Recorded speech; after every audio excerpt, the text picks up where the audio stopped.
Hello ladies and gentlemen, welcome to another Hype Mini Reviews where hype comes to die. I'm Skurita and today we're going to talk about Rogue Trader.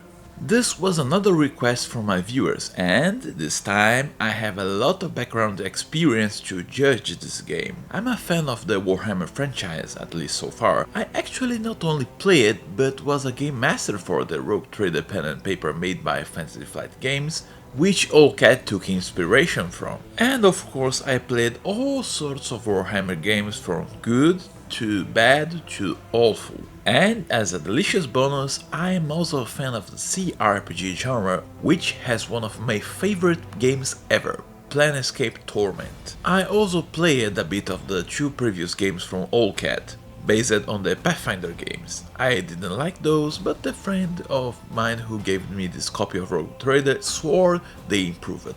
So how did it fare? Warning, this will be a long review. So, what is it about? In the grim darkness of the far future, there is only war. Rogue Trader is an isometric turn-based RPG developed by Owlcat Games. Instead of using the Pathfinder systems and modules, this time the background is the Warhammer War.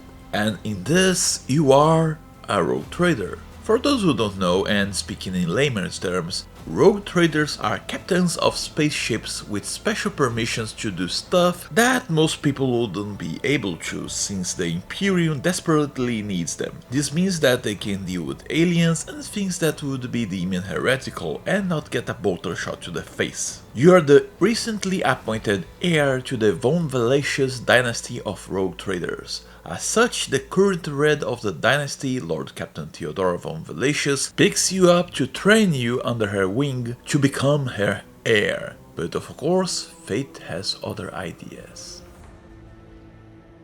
Visuals. The visuals themselves are quite competent.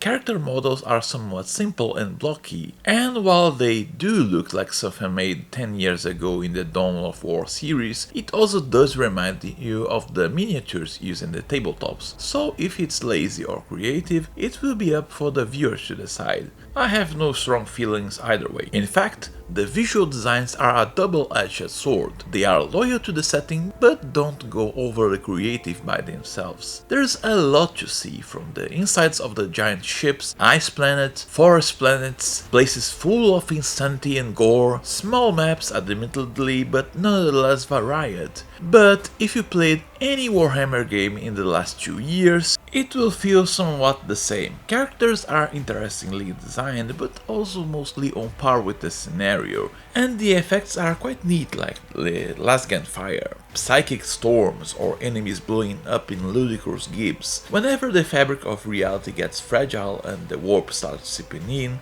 there's a neat effect of things starting to warp out, boils and wounds starting to appear on metal walls and so on, or the spirits of the dead walking around the battlefield. There is a scene on the DLC where the Rogue Trader judges some of his subjects, is admittedly quite cool. The cutscenes by themselves vary in quality. For some weird reason, this game really loves that drone camera effect where it just sways around, barely stopping in a single frame. Some are actually good, others will be downright stupid, like a bunch of guards executing a prisoner by making 2 lines one in front of the other and nearly killing themselves. Sadly, the visuals of the user interface aren't good. While I won't exactly complain about redundant buttons such as the inventory management, their distribution and design is another matter altogether. For example, the list of planets is hidden through a button located at the left side of the map screen, where there is nothing. It took me quite a bit to locate it properly to check where a mission was supposed to take place. The action and movement gauges could be bigger without being detrimental, and speaking of size, there are several abilities that depend on statuses, and it's a headache to check what your character is being affected with all the time, due to how small everything is piled up by the side of the portrait as if it was an MMO. Overall, the visual heralds the rest of the game. It's nice, it shows that there was a research about the subject, but there are some spots where some experienced teams would have ironed it out. The worst things are the bugs, the many bugs. It's actually surprising when I see the cutscene where it doesn't have a bug. Gameplay. And this is where things start falling apart faster than the Dawn of War series after Soulstorm. The mechanics feels like an orc shooter because, while functional, all its parts are one sneeze away from blowing apart. From character creation, combat, balance to designs and bugs. I don't want to be the usual extremely acid reviewer, but by the God Emperor's text-to-speech device, I kept finding bumps in every single part of the gameplay through my run. Let's start with character creation. This is one of those instances where the more loyalty to the source material would have been far better, because there are lots of things that are either badly explained or downright not explained at all. For example, in character creation, I know what the Triumph and Darkest Hour sections of the character creator are because I have the books. But for a newbie who just got this game for the first time, what are those? Do they influence the game? No answer. What does this chain talent affects? I know it's for the chain swords and axes, but for someone stepping into Warhammer for the first time, could also be chain guns, or even chains used as a weapon. To check the classes and subclasses is another complex pain involving a whole wheel, and guess what? You're gonna have to visit this for at least 55 times, one per level up. And players are met with an enormous list that is spotty in explanation and organization. And take a guess how many levels there are in the pen and paper version. 8.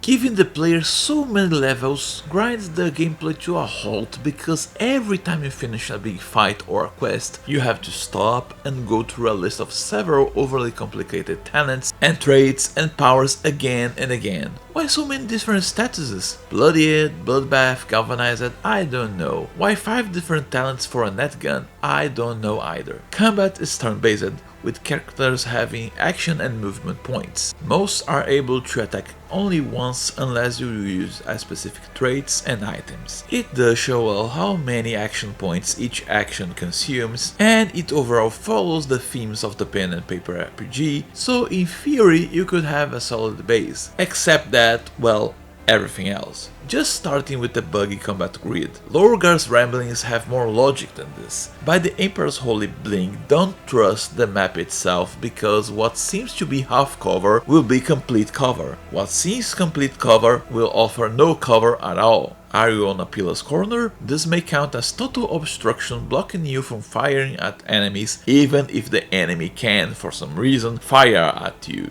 Erebus is more trustworthy than the combat map. You have to give your navigator and psyker a gun just to summon the lines of sight and clearly see who is watching who, because if they are with a melee weapon, tough luck. Psychic powers end up screwed because both the lack of balance and lack of loyalty to the books. Here, there's the Veil mechanic, where abusing psychic powers may lead to horrible things happening, and it's in tune with the books, except that here any psyker will bust the veil between worlds and accidentally screw things over with just some uses of their powers, while navigators are downright immune to it. And in the pen and paper RPG, you could fetter your powers to not let this happen.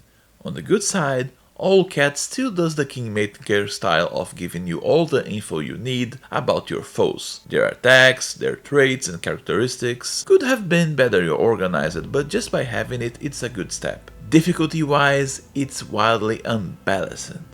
Wildly. Nearly every single fight after the tutorial will have throngs of enemies piled up against you, and I mean 15 to 20 enemies per fight in general. which make things turn into a slog unless you have Cassia the living nuke with you. And not just cannon fodder that can barely scratch your main characters, every fight will have several heavy hitters that can one-shot one of your characters. This is the kickstarter of a problem that I personally call the nuke snowball arms race. The enormous amount of deadly enemies then push the players into making combos and min-maxing, which will both turn fights into a rinse and repeat of the same tactics, and then push the developers into making things worse to simulate difficulty, which then will push the players to make even worse min-maxing exploits. Thus, expect the computer to cheat blatantly, and the further you go, the worse it gets. First, the game starts having the really annoying tendency of forcing your team in the middle of ambushes where you can't properly maneuver, or just surround them with enemies. Then, bosses suddenly start interrupting your attacks to fill their life bars and break sequence. Enemies spawn in waves behind your characters. One thing that people kept telling me is that just tone down the difficulty, but turning down the difficulty doesn't make the balance any less awful. In fact, it feels as if the developers couldn't properly calibrate things, so they just threw the annoyingly complex difficult gauges at the player and just said, figure it out yourself. This is where it's important to have someone with experience in either pen and paper RPGs or tactical games, because enemy variety and placement is far better than just filling the screen with cannon fodder. Or worse, cannon fodder mixed with enemies that, if they act first, they will wipe out half of your team. Quality over quantity. One of the moments where I nearly quit was a quest involving an outpost.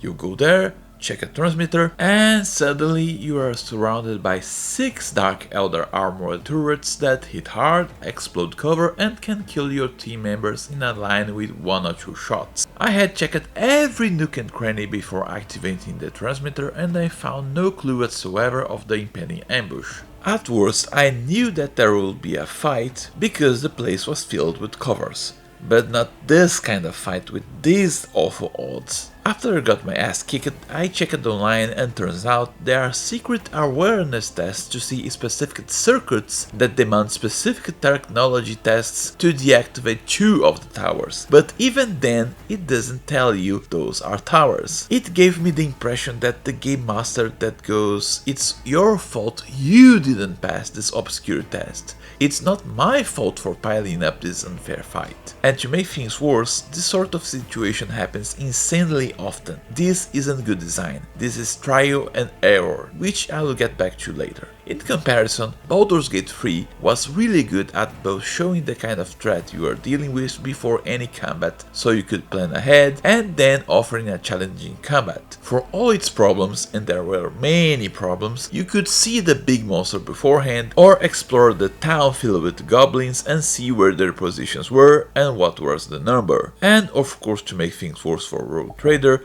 several of the bosses are bugged. I faced Tyrannid waves with less bugs. Traits that doesn't work, spells that fizzle, commands that eat up action points but aren't used, unbalanced weapons, inability to properly loot corpses. I was met with a tough fight in the second chapter and noticed that the boss attacks didn't match the description of its traits. When I asked for help, people went 2 ways. The, welp, you have to counter-exploit the boss, and the get good crowd that told me that this is where I should step back and try this fight later, except that the traveling system is such a hassle that it was better to just exploit the shoddy mechanics right away. Yes, the traveling system is also bad. Credit where credit's due. It's somewhat loyal to the scenario. For those who don't know, faster than light travel is possible, in layman's terms, through jumping through hell. I'm not joking. To protect the ship and to guide through the warp, say the equivalent of hell, the ship has a special shield and is guided by a mutant called the Astropath who opens pathways. In the game, you use navigator points to open up roads and to make them safer. Except that, if I want to go from one corner of the map to the other, the game wants you to either use a ton of navigator points to open a new path, or jump between each system, piling up chances of random attacks. Like being surprised by a hostile immense group in my quarters without proper backup. This is where a game master with common sense would just cut the chase and give some slack to the players, like allowing sequential jumping or just ignore the threats. In here, you either pile up the hassle or spend a ton of navigator points, while the game doesn't tell you how to replenish them. In fact, the game is hella uneven with information. While there's a lot of steps in the tutorials to the point I got irritated with the constant interruptions, after that, it basically stops giving vital info. For example, there was no tutorial about the space combat,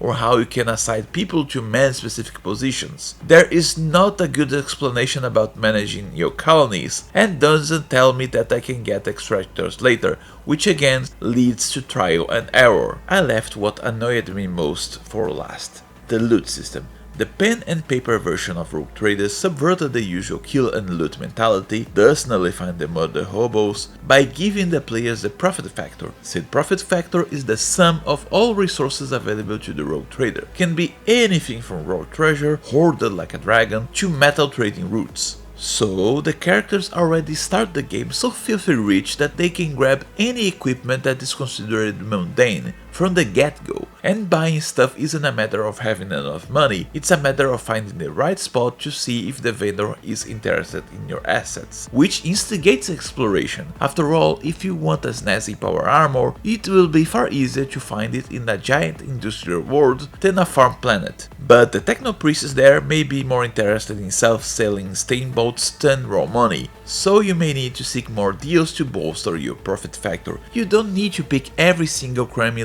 gun from every single killed cultist, because it won't affect your stats and won't interest vendors. And here in this game, they deal with the profit factor by talking with factions, and anything that they offer which costs below your profit factor can be nabbed instantly, without detracting for it. So far so good. But to nab these specific goodies, you need to raise your standing with said factions, and you do this by giving them items, which you pick up as loot, forcing you to go sniffing around all the map for hidden boxes and picking every single crummy lasgun from every single killed cultist, thus defeating the purpose of the system in the first place. By Lehman Russ Beard, you loot your own ship.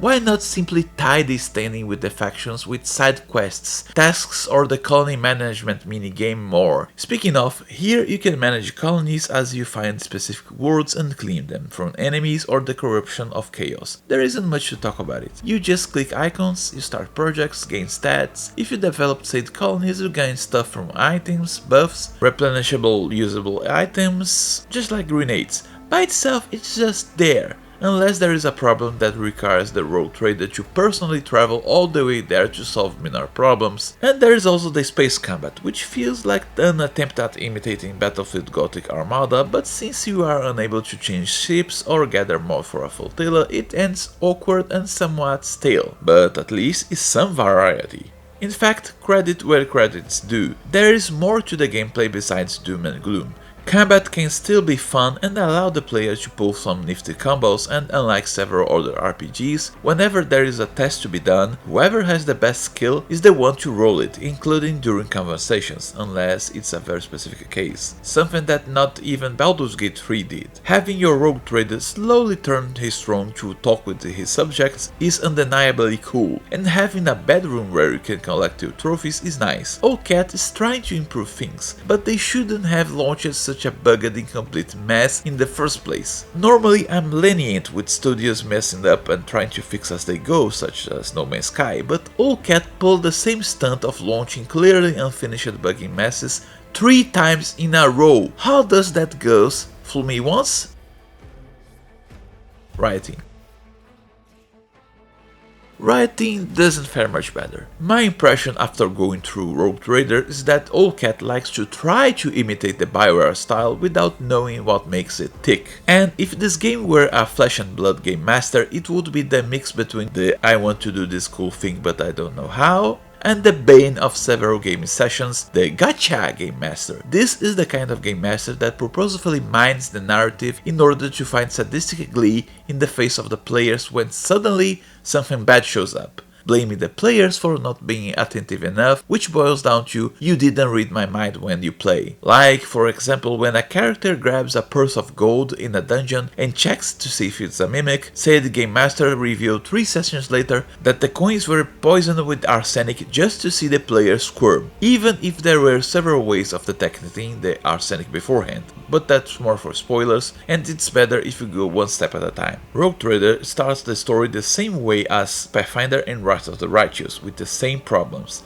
A dynamic intro where the player is tossed into a situation in a new scenario where they don't have time to acquaint themselves with. This is a problem here because dynamic intros, as in introductions or prologues in games that start with frantic action right away, are a superb way to present established characters and show them as badasses like Titus in Space Marine. But when you use it with customizable characters in a completely new scenario, all you get are players asking, who the fuck is that? What the fuck is this? And worst of all, why the fuck should I care? It's the scenario itself and the villain who are the main hooks to a game where your main character is a blank state. Let's just take Baldur's Gate 1 for example.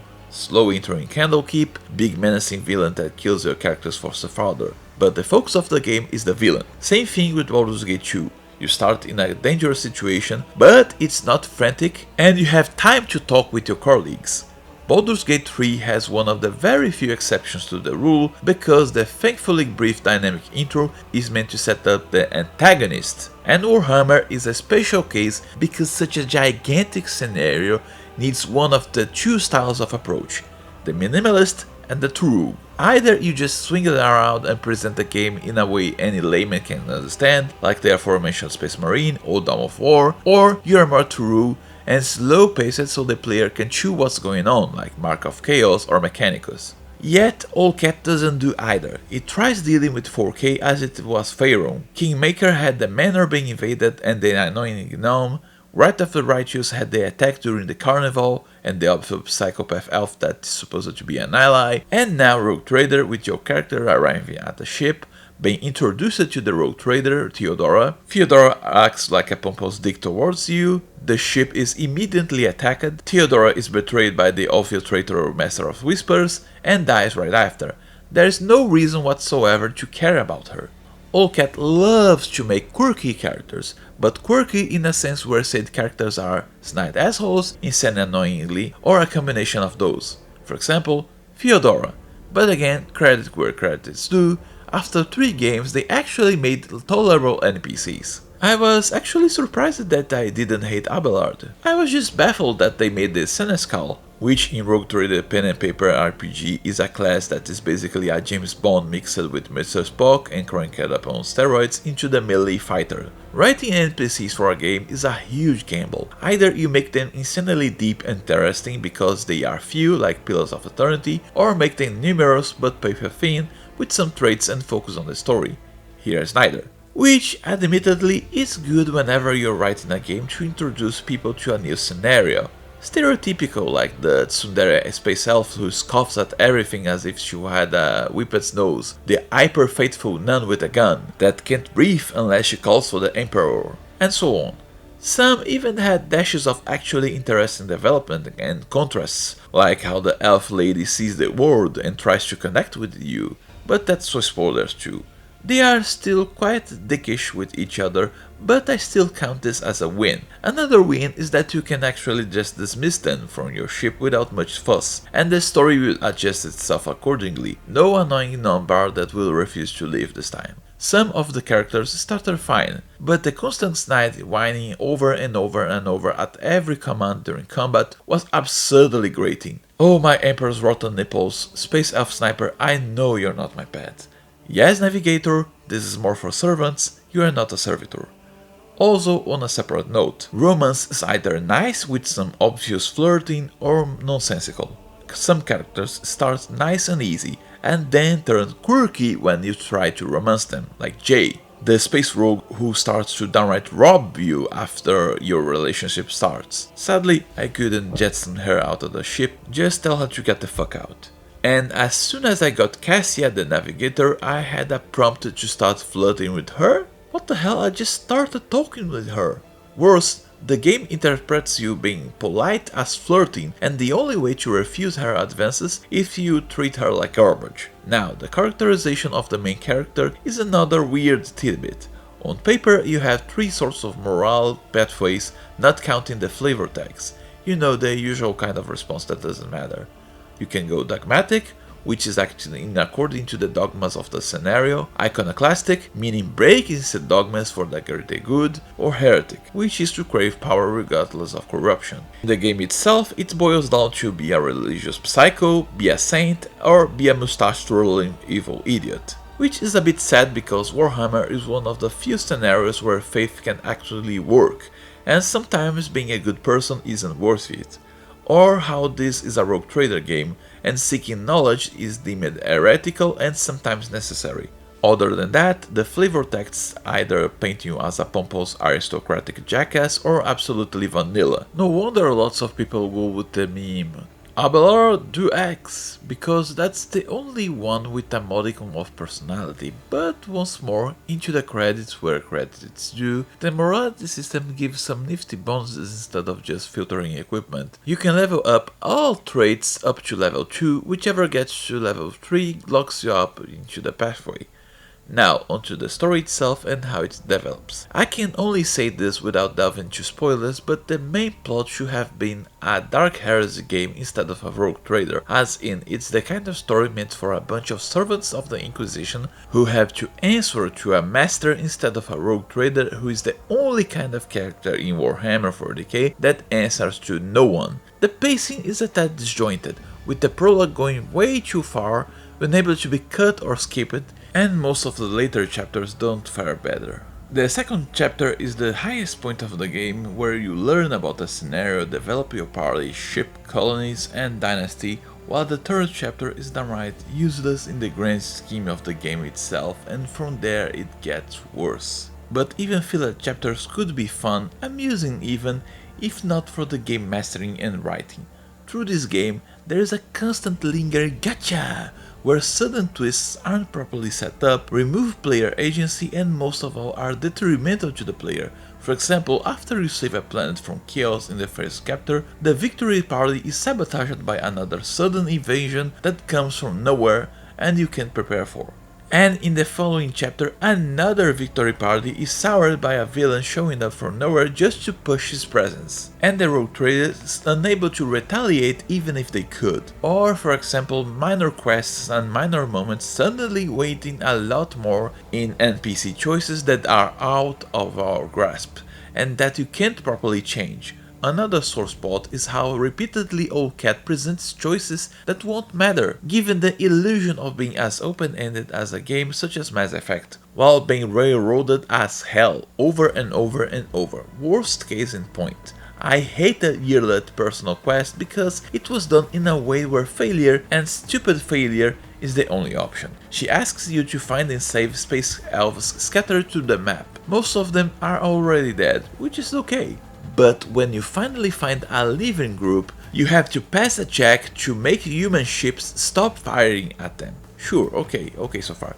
Then you have to make Yearlet and Yearlet alone pass a difficult speech test. You know, the sniper of your group, whom you only upgraded things relevant to sniping, because combat forces you to min-max. Then, after either having a lot of luck or just lowering the test difficulty, turns out that no matter what you pick, the elders die anyway. You can even tell them to get into your ship, but suddenly your crew will ignore that the captain they revere as a deity placed the Xenos on protection and kill them anyway. If this were a pen and paper session, I'd promptly tell the game master to fuck off and I'd leave. Why give me the option and force me to go through all these hoops if it won't matter?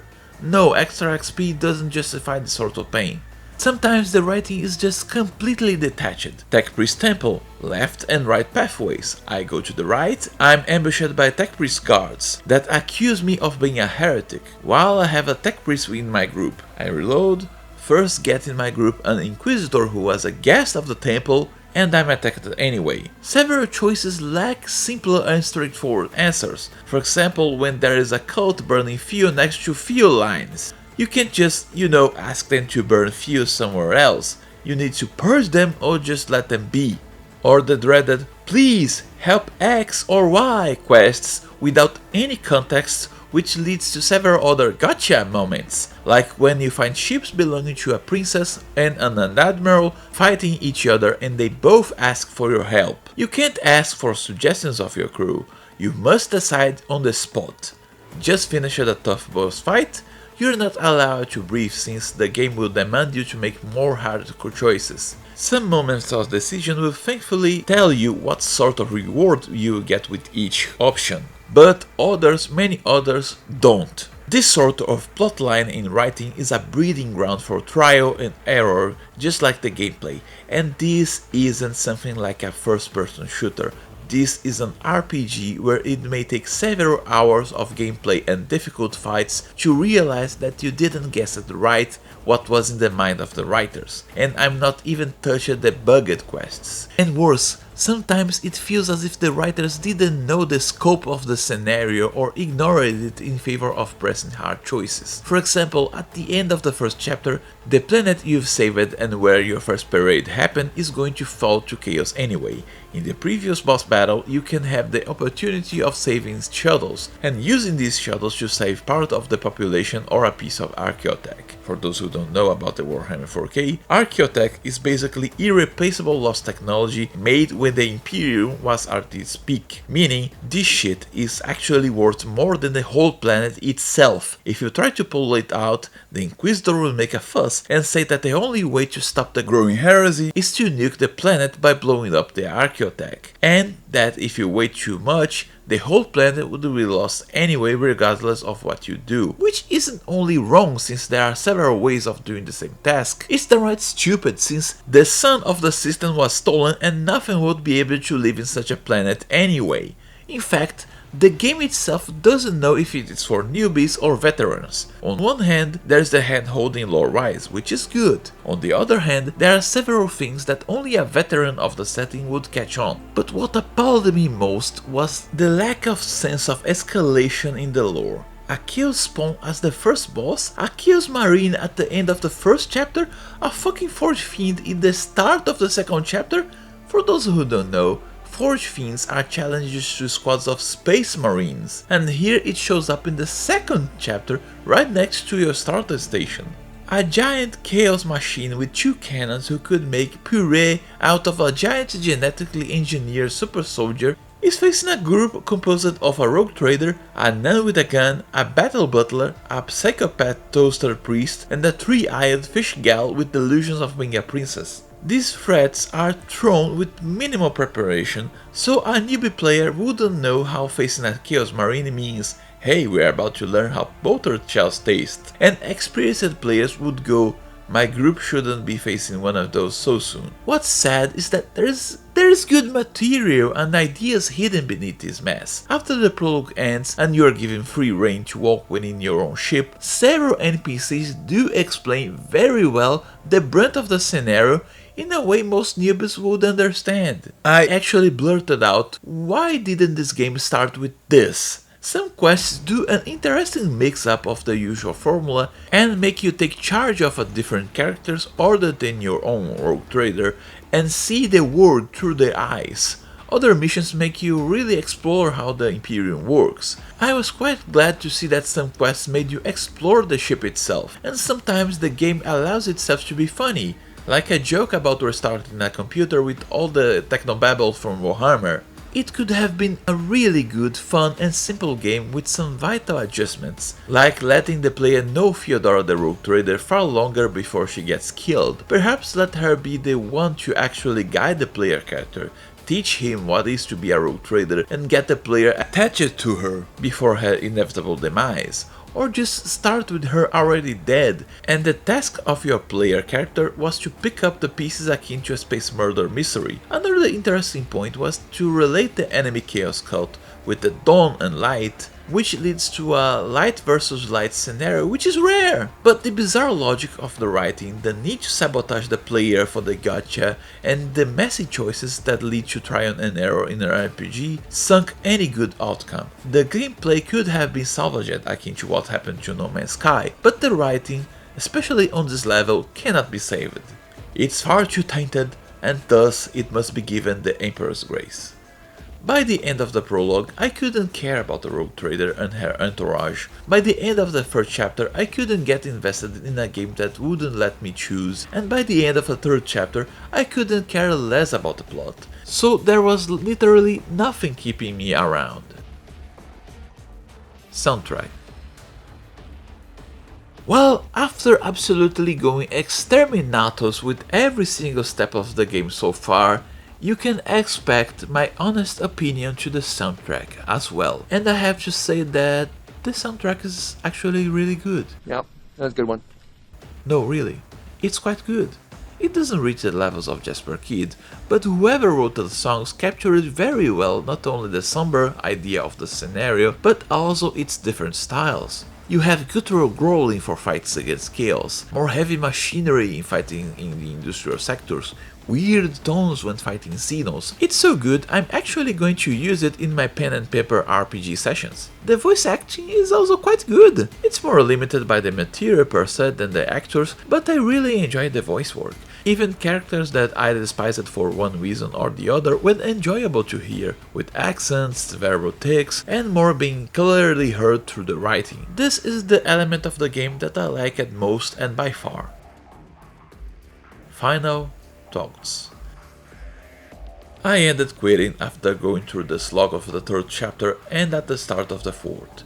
I challenged myself to finally finish an Owlcat game for the first time, but at the end of the day I started seeing this game as a gigantic chore that I had to trudge through for the sake of a review instead of a fun adventure to share with others. If even paid reviewers have the limits, it wouldn't be me, who do this sort of stuff for a hobby, to burn myself out. So I just checked what happens in the game in the wikis, and what I read only made me feel glad that I gave up. The saddest thing isn't that there were good ideas in this disjointed mess, it's that this game wins by default because there are no worthy competitors. If you want a Warhammer RPG, you have to tackle this. And if you want a sci-fi RPG, this is one of the very few choices.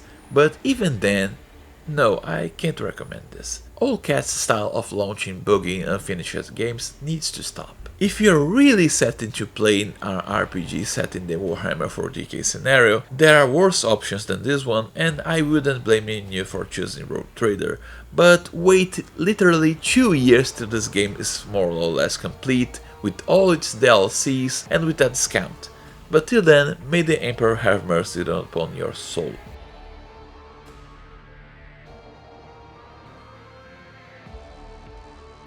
Spoilers. For those who don't know, Rogue Trader stories are far different from the normal Stop the Doomsday stories because you already start at a high level and most important, you are free. In every single other game from Fantasy Flight, you have to answer to someone like an Inquisitor, a General or such. Not here. Being a Rogue Trader means going whenever you want at any time you want. Thus, Rogue Trader plots are stories of exploration. And Owlcat starts with the old "that Zench demon is waking up." How do I know it's Zench? Because the first Chaos Marine you find says change, which any Warhammer fan worth the boat around would immediately guess. Anyway, the demon is waking up is the most dreaded plotline you could ever make with Warhammer. It's literally easier to count the games that don't. Thus, it would be something better for a Dark Heresy game where the players are agents of the Inquisition. But again, credit where credit is due. In most of the Warhammer games, the demon is waking up is used as a plot twist, and here it's used as the red herring to the plot twist. It's by itself an interesting idea to explore, but the execution wasn't good. But back on it. Games where you make your own protagonist need a strong villain to compensate for the lack of personality. Sadly, Owlcat only knows the annoying asshole kind of villain. You know, the kind that just taunts you from afar with a smug expression. The first villain is the traitor master spy who starts the game in the uprising against Theodora. He's an annoying asshole without much presence and direct disappears from the plot as soon as the tutorial ends, only to return far later. Then, during the first chapter, the game shifts its focus into a chaos cult with a generic leader that you kill. And then, on the second chapter, it switches to a Dark Elder who is also an annoying smug asshole without much presence, since he just showed up 3 times just to run away in the first 2. Then, in the fourth chapter, the game switches again to a Chaos Marine that barely showed up before, mostly acting like a smug asshole from psychic messages. Lastly, the game shifts to the obviously evil Inquisitor, who acts like an annoying, smug asshole without much presence besides him going, "I'm the Inquisitor, I can do whatever the fuck I want." Subtlety isn't Owlcat's forte either. And like I said, in these RPGs where your character is a blank slate, you need a focus to keep the player involved. Your companions are too generic to keep them interest, unlike Pillars of Eternity. There is no major villain focus like Baldur's Gate. How about the plot itself? It's scatterbrained. It tries to be subversive by throwing several seeds for a plot twist later, but it ends piling upon itself and being forgettable. At the start you get the demon in your head, but he rarely shows up, and by the end of the second chapter I already have to remember to deal with the traitor, the Dark Elder, the demon in my character's head, and suddenly the plot pulls a damn annoying cyber presence in the ship that I have to babysit. It wants to do too much at the same time. But now let's move on, because it's time to talk about the point where most people gave up, the third chapter. During the second chapter you face Mazarai, a Dark Elder, and like I said before, he shows up 3 times and immediately bails. The game tries to sell him as a strategic genius with a personal vendetta by having him bait you into going to the other side of the map and attack your capital. Anyway, moving on. After foiling his dastardly plan, he sets another trap for you using knockout gas while you board another ship. In a scenario where people can render reality apart with their minds and demons explode from within people like Kinder Eggs, Marazai resorts to something more in tune with the Adam West Batman villain. Then the game puts me in an illusion without any build-up. It doesn't work because I, the player, know it's an illusion. Why not? Start the third chapter already inside this illusion in order to fool me, the player. Anyway, the Dark Space Elves tosses you into their hidden city of Kormogora, a monstrous guy put a parasite in your brain, and now you have to find a way to survive and escape. So now you have to explore a city without any gear, while every single time you go through a corridor, your character stops for a small cutscene of the parasite messing with your head. If you get any wounds in this whole chapter, it will pile up because healing is very limited and often buggy. First you have to choose between helping a snake guy and a commissar, but if you chose the commissar, gotcha! He was a traitor and you had no way of knowing it. The right answer is to help the snake guy, since he actually sells you stuff. Then you have to deal with a dickish prima donna that will kill you if you annoy him in any way, which ranging from asking too many questions to asking for healing, without having any found organs for his monstrosity. It's an annoyingly ping-pong game with you as the ball between gigantically powerful beings. And to make things worse, every single member of your team decides to have a fit. Some will want to confess their feelings, others will spill confessions, which is something that isn't exactly a priority when you are in the equivalent of a fucking space Mordor. I ended several relationships there because I simply didn't think that kissing by the pile of eviscerated corpses would be a good idea. Yearlet reveals that she basically was the one that led you into this trap because she saw one of your servants betraying you to the Dark Elves, killed him, was overwhelmed with despair from seeing how her people are dying, saw that there was a piece of her craft world in your abode, and decided to go cahoots with the Dark Elder, which makes as much sense as a Polish gal teaming up with Nazis to find her Jewish family. We can't have common sense in this game, can we? And of course, since she's the sniper and the game by now is cheating like hell, I need to forgive her with a slap on the wrist. Especially since the game suddenly reveals to you that you can recruit Marazai. You know, the guy that slaughtered literally thousands of your citizens, raided your homeworld, belongs to a race of treacherous bastards, placed you there and tortured you.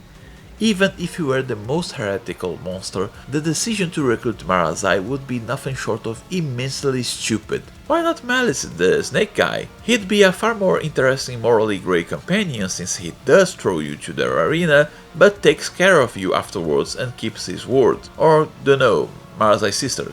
Anyway, you hop from spot to spot, kill everyone in your way and get out. You either kill Erlet or instantly forgive her with some slap on the wrist. And the game announces that the Inquisitor basically took charge of the whole sector and everything is far more fucked than the Games Workshop forums after a lore change. It was then that I decided I had enough, and I quit. I read what happens later and turns out that the Cult of the Dawn isn't the main baddie. After you defeat them, you discover that the Inquisitor that smugly taunted you, blackmailed you and announced himself as Lord of the Sector is actually the big bad and his plan is to resurrect a Necron god. This basically means that 2/3 of the game where you fight the forces of chaos was filler. And rubbing salt in the wound, several of your team members, people you saved or influential people die horribly or worse in their ended credits, just because there has to be some source of green darkness in Warhammer. For example, did you save the sister of a cultist after she helped you? In her ending, she suddenly turns into a chaos pawn for no reason, even though you have lots of psychers to check for corruption. This is where the gacha style shows up at its worst. Some people may say, oh, but it's meant to be this way, it's the green dark, or you can mod it. These don't excuse bad design and bad writing. It's Warhammer, it's meant to be depressive and oppressive and unfair. Motherfucker, I read Siapastein, Hero of the Imperium. And Warhammer itself is a parody. There can be levity, there can be fun, there can be simplicity, and people can have happy endings. Well, for now, this is all. See you next time everyone, and thanks for everyone who remained so far.